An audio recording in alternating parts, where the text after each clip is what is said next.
ತೀರದ ಕೇಸ್ನಲ್ಲಿ ಟ್ವಿಸ್ಟ್ ಮೇಲೆ ಟ್ವಿಸ್ಟ್ ಸಿಗ್ತಾ ಹೋಗ್ತಾ ಇದೆ. ಚಿನ್ನಯ್ಯ ತಿಮುರೋಡಿ ಭೇಟಿಯ ಸರಣಿ ವಿಡಿಯೋ ರಿಲೀಸ್ ಆಗಿದೆ. ನೋಡಿ, ದಿನಕ್ಕೆ 5 4 ವಿಡಿಯೋಗಳು ರಿಲೀಸ್ ಮಾಡಲಾಗ್ತಾ ಇದೆ.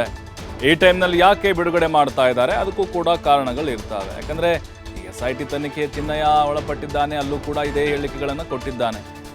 ಆದರೆ ಇದ್ರಲ್ಲಿ ನಮ್ಮ ಪಾತ್ರ ಏನೂ ಇಲ್ಲ, ಷಡ್ಯಂತ್ರ ಇಲ್ಲ, ಚಿನ್ನಯ್ಯನ ಬಂದು ಹೇಳಿರೋದು ಅನ್ನೋದಕ್ಕೆ ಸಾಕ್ಷಿಗಳಷ್ಟೇ ಇದು. ತಿಮುರೋಡಿ ಮನೆಗೆ ಮೊದಲ ಬಾರಿ ಭೇಟಿ ಕೊಡ್ತಾನೆ ಚಿನ್ನಯ್ಯ. 12ನೇ ವಿಡಿಯೋದಲ್ಲೂ ಕೂಡ ಸೌಜನ್ಯ ವಿಚಾರವನ್ನ ಪ್ರಸ್ತಾಪ ಮಾಡ್ತಾನೆ. ಸೌಜನ್ಯಾಳ ಕಿಡ್ನಾಪ್ ಬಗ್ಗೆ ಅನುಮಾನವನ್ನ ವ್ಯಕ್ತಪಡಿಸಿದ್ದ ಚಿನ್ನಯ್ಯ ಈ ಬಗ್ಗೆ ಮಹೇಶ್ ಶೆಟ್ಟಿ ತಿಮುರೋಡಿ ಬಳಿ ಹೇಳ್ಕೊಳ್ತಾನೆ. ಜೊತೆಗೆ ಬಂಧನ ಭೀತಿಯಲ್ಲಿ ಸದ್ಯಕ್ಕೆ ಮಹೇಶ್ ಶೆಟ್ಟಿ ತಿಮುರೋಡಿ ಇದ್ದಾರೆ. ನಿರೀಕ್ಷಣಾ ಜಾಮೀನಿಗೆ ಅರ್ಜಿಯನ್ನು ಸಲ್ಲಿಸೋಕೆ ವಕೀಲರು ಸಿದ್ಧತೆ ಮಾಡಿಕೊಂಡಿದ್ದಾರೆ. ಈಗಾಗಲೇ ವಿಚಾರಣೆಗೆ ಹಾಜರಾಗುವಂತೆ 2 ಬಾರಿ ತಿಮುರೋಡಿಗೆ ನೋಟಿಸ್ ಕೊಟ್ಟಿದ್ರು. ಆದರೆ ಇನ್ನೂ ತಿಮುರೋಡಿ ವಿಚಾರಣೆಗೆ ಹಾಜರಾಗಿಲ್ಲ. ಪೊಲೀಸರು ಬಂಧಿಸುವಂಥ ಸಾಧ್ಯತೆಗಳು ಇದ್ದಾವೆ. ಯಾಕಂತ ಹೇಳಿದ್ರೆ ಈಗ ಅಕ್ರಮ ಶಸ್ತ್ರಾಸ್ತ್ರಗಳನ್ನು ಹೊಂದಿದ್ದಾರೆ, ಆರ್ಮ್ಸ್ ಆ್ಯಕ್ಟ್ ಅಡಿ ಅಂಥೇಳಿ. ಅಲ್ಲಿ ಅವರು ಲೈಸೆನ್ಸ್ ಕೊಡಬೇಕಾಗತ್ತೆ. ಗನ್ನಿದೆ ಅವ್ರ ಹತ್ರ, ಮತ್ತು ತಲವಾರುಗಳು ಸಿಕ್ಕಿದ್ವು. ಈ ಗನ್ಗೆ ಲೈಸೆನ್ಸ್ ಇಲ್ಲದೇ ಇದ್ದರೆ ಅವ್ರನ್ನ ಅರೆಸ್ಟ್ ಮಾಡುವಂಥ ಸಾಧ್ಯತೆಗಳು ಹೆಚ್ಚಾಗಿದ್ದಾವೆ. ಇನ್ನು ಚಿನ್ನಯ್ಯನ ಒಂದೊಂದೇ ವಿಡಿಯೋಗಳು ಬಿಡುಗಡೆ ಆಗ್ತಾ ಇರೋದನ್ನು ನೋಡ್ತಾ ಇದ್ದರೆ ಇಡೀ ಪ್ರಕರಣಕ್ಕೆ ತಿರುವುಗಳು ಸಿಗ್ತಾ ಇದೆ ಅಷ್ಟೇ, ಬಟ್ ಕಾನೂನಾತ್ಮಕವಾಗಿ ಕಡಿಮೆ ಇದೆ. SIT ಪೊಲೀಸ್ ಠಾಣೆಯಲ್ಲಿ ಮುಂದುವರೆದ ತನಿಖೆ. ಚಿನ್ನಯ್ಯ ಆತನ ಪತ್ನಿಯ ಖಾತೆಗೆ ಹಣ ವರ್ಗಾವಣೆ, ಯಾರೆಲ್ಲ ಹಣವನ್ನು ವರ್ಗಾವಣೆ ಮಾಡಿದ್ರು ಅವ್ರಿಗೆ ನೋಟಿಸನ್ನು ಜಾರಿ ಮಾಡಿದ್ದಾರೆ. ವಿಚಾರಣೆಗೆ ಹಾಜರಾಗುವಂತೆ ನೋಟಿಸ್ ಕೊಟ್ಟಿದ್ದಾರೆ. ಚಿನ್ನಯ್ಯನ ಬ್ಯಾಂಕ್ ಖಾತೆಗೆ 3 ಲಕ್ಷಕ್ಕೂ ಹೆಚ್ಚು ಹಣ ಜಮೆ ಆಗಿದೆ. ಗೂಗಲ್ ಪೇ, ಫೋನ್ ಪೇ ಮೂಲಕ ಹಣ ಬಂದಿದೆ. ಈಗಾಗಲೇ ಚಿನ್ನಯ್ಯನ ಬ್ಯಾಂಕ್ ಖಾತೆ ವಿವರವನ್ನು SIT ಪಡೆದುಕೊಂಡಿದ್ದಾರೆ. ಹಣ ಹಾಕಿರುವವರ ವಿವರವನ್ನು SIT ಸಂಗ್ರಹ ಮಾಡಿದೆ. ಹಣ ಹಾಕಿದ ಉದ್ದೇಶದ ಬಗ್ಗೆ ವಿಚಾರಣೆಯನ್ನ ಮಾಡ್ತಾರೆ. ಅಲ್ಲಿ ಗೊತ್ತಾಗುತ್ತೆ ಅಸಲಿ ಸತ್ಯ.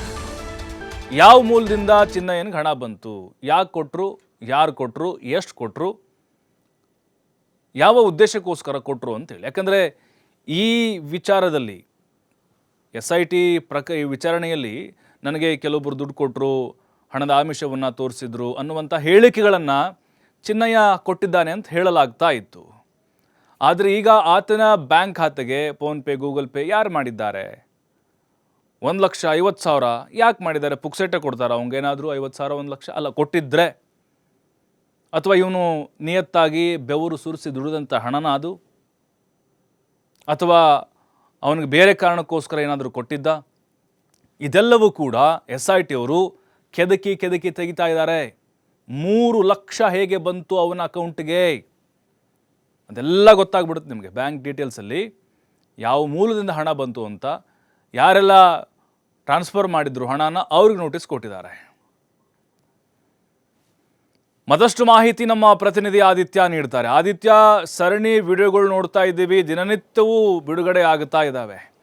ಅಂದರೆ ಈಗ ಕಾನೂನಾತ್ಮಕವಾಗಿ ಇದರಿಂದ ಲಾಭ ನಷ್ಟ ಅದರ ಬಗ್ಗೆ ನಾವು ನೆಕ್ಸ್ಟ್ ನೋಡೋದಾದರೂ ಕೂಡ ಈಗ ಸೌಜನ್ಯ ವಿಚಾರವನ್ನೇ ಜಾಸ್ತಿ ಇಲ್ಲಿ ಪ್ರಸ್ತಾಪವನ್ನು ಮಾಡಲಾಗಿದೆಯಾ ಅಂಥೇಳಿ. ಅಂದರೆ ಕೆಲವೊಂದಿಷ್ಟು ಹುದುಗಿ ಹೋಗಿರುವಂಥ ಸತ್ಯಗಳನ್ನು ಆತನ ಕಡೆಯಿಂದ ಹೇಳಿಸುವಂಥ ಪ್ರಯತ್ನಗಳು ಇಲ್ಲಿ ನಡೆದಿರಬಹುದಾ? ಅದರ ಜೊತೆಗೆ ಈ ಹಣದ ವಿವರವನ್ನು ಏನು ಮೂಲ ಬೇರನ್ನ ಕೆದಕ್ತಾ ಇದ್ದಾರೆ, ಅಲ್ಲಿ ಅಸಲಿ ಸತ್ಯಗಳು ಗೊತ್ತಾಗ್ಬೋದಾ ಅಂತ? ಪ್ರಭು, ಹೌದು. ಈಗ ಒಂದು ಹಂತದಲ್ಲಿ SIT ಈಗ ಈ ಬುರುಡೆ ಪ್ರಕರಣ ಅಥವಾ ಮಾಡಿದ್ದಂತಹ ನೂರಾರು ಶವಹೂತ ಪ್ರಕರಣಕ್ಕೆ ಸಂಬಂಧಪಟ್ಟ ಹಾಗೆ ಆರೋಪ ಏನಿತ್ತು, ಇದಕ್ಕೆ ಸಂಬಂಧಪಟ್ಟ ಹಾಗೆ ಈಗಾಗಲೇ ತನಿಖೆಯನ್ನ ಆಗಿದೆ. ಒಂದು ಅರ್ಥದಲ್ಲಿ SIT ಒಂದು ಕ್ಲಾರಿಟಿಯನ್ನು ಪಡೆದುಕೊಂಡಿದೆ. ಆರೋಪಿ ಚಿನ್ನಯ್ಯನ ಬಂಧನದ ಬಳಿಕ ಆದಂತಹ ಡೆವಲಪ್ಮೆಂಟ್ಗಳು ಏನಿದೆಯೋ, ಅದು ಅನುಮಾನಗಳು ಏನಿದೆ, ಅದಕ್ಕೆ ಪೂರಕವಾಗಿ ಈಗಾಗಲೇ SIT ತನಿಖೆ ನಡೀತಾ ಇದೆ.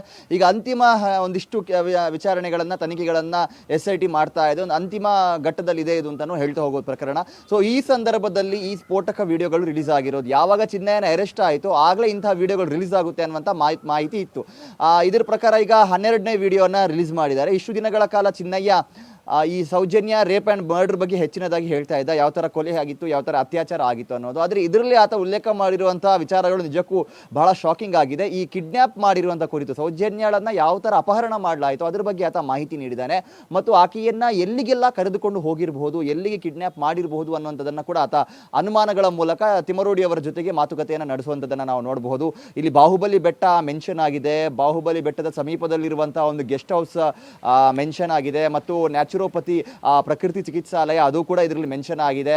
ಮತ್ತು ಆತನೇ ಹೇಳ್ತಾನೆ ಆ ವಿಡಿಯೋದಲ್ಲಿ, ಈ ಸೌಜನ್ಯ ಹುಡುಕಾಟದ ಸಂದರ್ಭದಲ್ಲಿ ಕಾಡಿನಲ್ಲಿ ಸಾಕಷ್ಟು ಎಲುಬುಗಳು ಪತ್ತೆ ಆಗ್ತಾ ಇತ್ತು, ಮಹಿಳೆಯರ ಚಪ್ಪಲಿಗಳು ಪತ್ತೆ ಆಗ್ತಾ ಇತ್ತು. ಇದನ್ನು ನೋಡಿದ ಸಂದರ್ಭ ನನಗೇ ಶಾಕ್ ಆಗ್ತಾ ಇತ್ತು ಅನ್ನುವಂಥ ರೀತಿಯಲ್ಲೂ ಆತ ಹೇಳಿಕೆಯನ್ನ ನೀಡ್ತಾನೆ. ಆದರೆ ಈತನೆಲ್ಲ ಹೇಳಿಕೆಗಳು ಒಂದರ್ಥದಲ್ಲಿ ಬಹಳ ಗೊಂದಲಗಳನ್ನು ಸೃಷ್ಟಿ ಮಾಡ್ತಾ ಇರೋದಂತೂ ನಿಜ. ಯಾಕಂದ್ರೆ ನೂರಾರು ಶವಗಳನ್ನ ಹೂತಾಕಿದನಂತೆ ಆತನೇ ಹೇಳ್ತಾ ಇದ್ದ ಆ ಕಾಡುಗಳಲ್ಲಿ. ಈ ನಡುವೆ ನನಗೆ ಮೂಳೆಗಳನ್ನ ನೋಡಿದ ಸಂದರ್ಭ ನಂಗೆ ಶಾಕಿಂಗ್ ಆಯಿತು, ಅದು ನಂಗೆ ಶಾಕ್ ಆಯಿತು, ಅಚ್ಚರಿ ಆಯಿತು, ನಾನೇ ಬಹಳ ಭಯಭೀತನಾಗಿದ್ದೆ ಅನ್ನುವಂಥದ್ದನ್ನ ಕೂಡ ಆತ ಅಲ್ಲಿ ಉಲ್ಲೇಖ ಮಾಡೋದು ಬಹಳ ಕುತೂಹಲಗಳಿಗೆ ಕೂಡ ಅದು ಕಾರಣವಾಗ್ತಾ ಇದೆ. ಇನ್ನೊಂದು ಕಡೆಯಿಂದ ಆತ ಈ ಎಲ್ಲಾ ವಿಡಿಯೋಗಳ ಒಂದು ಸಾರಾಂಶ ಏನು ಅಂದ್ರೆ ಸೌಜನ್ಯ ಪ್ರಕರಣದಿಂದನೇ ನಾನು ಧರ್ಮಸ್ಥಳ ಗ್ರಾಮವನ್ನ ಬಿಟ್ಟು ಹೋಗುವಂತ ಆಯಿತು ಅನ್ನೋದನ್ನ ಆತ ಹೇಳ್ತಾನೆ. ಆದರೆ ಸೌಜನ್ಯ ಪ್ರಕರಣ ಆಗಿರೋದು 2012ರಲ್ಲಿ, 2014ರಲ್ಲಿ ಆತ ಧರ್ಮಸ್ಥಳ ಬಿಟ್ಟಿದ್ದ ಅನ್ನೋದನ್ನ ಆತನ ಪಶ್ಚಾತ್ತಾಪ ಪತ್ರದಲ್ಲಿ ಆತ ಉಲ್ಲೇಖ ಮಾಡಿದ್ದ. ಹಾಗಾಗಿ ಇಂಥ ಬೆದರಿಕೆಗಳ ಇದ್ದರೂ ಕೂಡ ಆತ ಒಂದ್ 2-3 ವರ್ಷ ಅಲ್ಲೇ ಯಾವ ತರ ಇದ್ದ, ಅಥವಾ ಆತ ಈಗ ಏನು ಧರ್ಮಸ್ಥಳ ಗ್ರಾಮ ಬಿಟ್ಟೆ ಅನ್ನೋದಕ್ಕೆ ಬೇರೆ ಏನಾದರೂ ಕಾರಣಗಳು ಇದೆಯಾ ಅನ್ನುವಂಥ ರೀತಿಯ ಒಂದು ಅನುಮಾನಗಳು ಸದ್ಯ ಮೂಡ್ತಾ ಇದೆ. ಈ ನಡುವೆ ಈ ಪ್ರಕರಣ ಅಥವಾ ಈ ವಿಡಿಯೋಗಳು ಏನಿದೆ ಈ ಪ್ರಕರಣಕ್ಕೆ ಅಥವಾ SIT ತನಿಖೆಗೆ ಏನಾದರೂ ಪರಿಣಾಮ ಬೀರಬಹುದಾ ಅನ್ನುವಂಥ ಪ್ರಶ್ನೆ ಕೂಡ ಇದೆ. ಆದರೆ SIT ಅಧಿಕಾರಿಗಳಿಗೆ ಈ ವಿಡಿಯೋ ರಹಸ್ಯಗಳು ಮೊದಲೇ ಗೊತ್ತಾಗಿದೆ.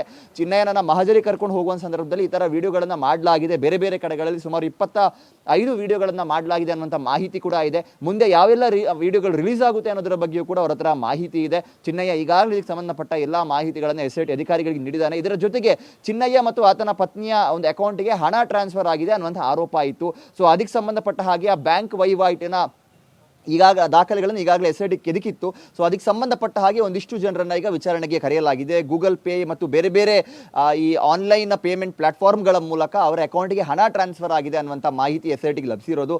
ಹಾಗಾಗಿ ಒಂದಿಷ್ಟು ಜನರನ್ನ ಈಗ SIT ಈ ಹಣ ಟ್ರಾನ್ಸ್ಫರ್ ಆಗಿರೋ ಬಗ್ಗೆ ಸುಮಾರು 3 ಲಕ್ಷದಷ್ಟು ಹಣ ಅವರ ಖಾತೆಗೆ ವರ್ಗಾವಣೆ ಆಗಿದೆ ಅನ್ನುವಂಥ ಮಾಹಿತಿ ಇದೆ. ಸೊ ಇದಕ್ಕೆ ಸಂಬಂಧಪಟ್ಟ ಹಾಗೆ ಕೂಡ ವಿಚಾರಣೆ ತೀವ್ರಗೊಳಿಸಿದ್ದಾರೆ. ಈ ನಡುವೆ ಮಹೇಶ್ ಶೆಟ್ಟಿ ತಿಮ್ಮರೋಡಿ ಅವರ ಆಪ್ತ ಗಣೇಶ್ ಅನ್ನುವಂಥವರನ್ನ ಕೂಡ SIT ಸದ್ಯ ವಿಚಾರಣೆಗೆ ಕರೆದಿದೆ. ಈಗ ಆತನ ವಿಚಾರಣೆ ನಡೀತಾ ಇದೆ. ಸೊ ಆತನ ವಿಚಾರಣೆ ಈ ಹಣದ ವಹಿವಾಟಿನ ಸಂಬಂಧಪಟ್ಟ ಹಾಗೆ ಏನಾದರೂ ನಡೀತಾ ಇದೆಯಾ ಅನ್ನುವಂಥ ಅನುಮಾನಗಳು ಕೂಡ ಇದೆ. ಪ್ರಭು, ಥ್ಯಾಂಕ್ ಯು ಆದಿತ್ಯ ಮಾಹಿತಿಗಾಗಿ.